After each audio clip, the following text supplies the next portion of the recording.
nous allons voir une leçon qui s'appelle « Je sais conjuguer le verbe être et avoir au présent de l'indicatif ».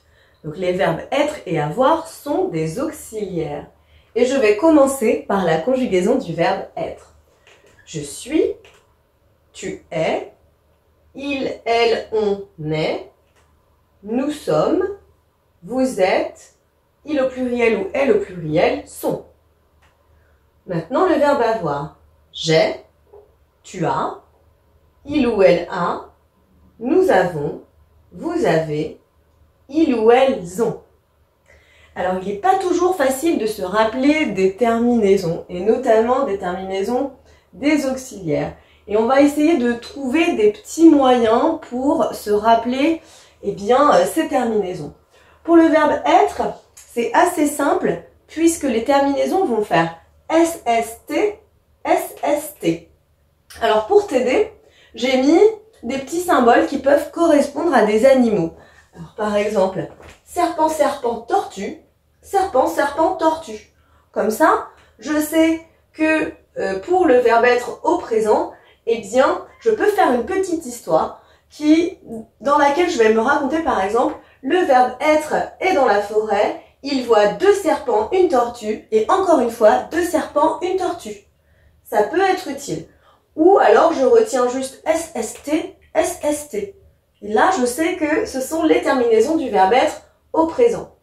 Pour le verbe avoir, c'est un peu différent. Donc, AI seulement. Ensuite, on a encore un S. Là, on n'a rien du tout. ONS.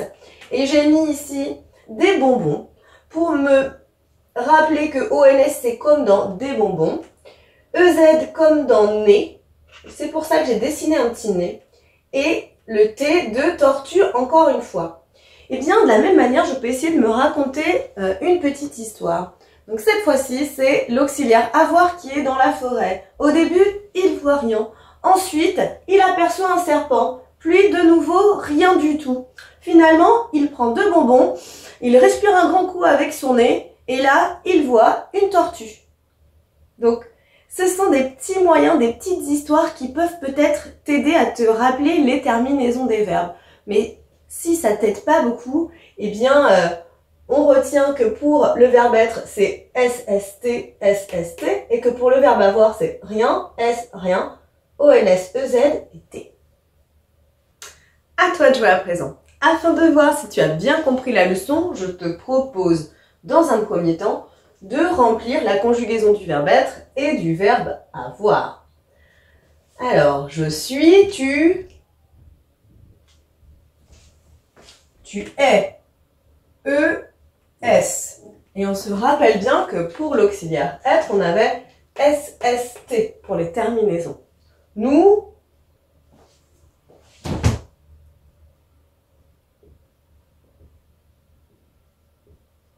sommes. Vous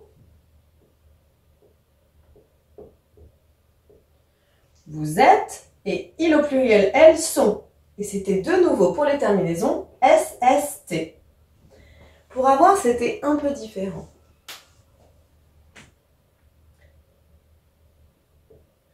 J'ai, AI comme ça. Tu as, on avait bien le S. Il, elle, on, a. Nous avons, vous avez, il, elle, on, ONT comme ça, hein. Ils, elles ont, ONT. Donc pour les terminaisons, on s'était dit qu'on pouvait éventuellement avoir l'histoire de l'auxiliaire être qui allait dans la forêt, qui voyait deux serpents, une tortue, et encore une deuxième fois, deux serpents, une tortue. Le verbe avoir entrait dans la forêt, il ne voyait rien, puis il voyait un serpent, puis il ne voyait plus rien. Alors il se décidait à prendre deux bonbons, à respirer un grand coup avec son nez, et finalement il voyait une tortue. Je ne sais pas si ce genre d'histoire peut t'aider, mais moi je pense que pour retenir les terminaisons, ça peut être utile. Mais sinon, déjà de bien les regarder et de bien les avoir en tête, puisque ces auxiliaires, on les utilise tout le temps. C'est vraiment important. Maintenant, on va pratiquer avec les phrases ici qui sont à compléter. Nous, être en retard.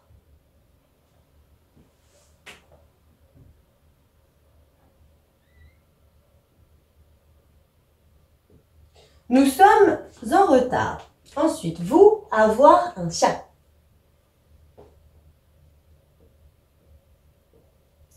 Vous avez un chat. Aaron et Aëla, être contents. On fait attention au sujet ici puisque Aaron et Aëla, ça nous donne un sujet pluriel, donc troisième personne du masculin ici, sont. Je fatigué. Je suis fatigué. Victor et Lino, avoir un ballon. Encore une fois, Victor et Lino, ça donne un sujet pluriel à la troisième personne donc du pluriel. Il au pluriel ont un ballon. Et tu, être très sage. Tu es très sage. Si c'est encore un petit peu compliqué, tu n'hésites pas à pratiquer avec les exercices en ligne. Mais j'espère que c'est quand même plus clair pour toi maintenant. À bientôt. Maintenant que tu as tout compris, entraîne-toi en faisant les exercices ci-dessous.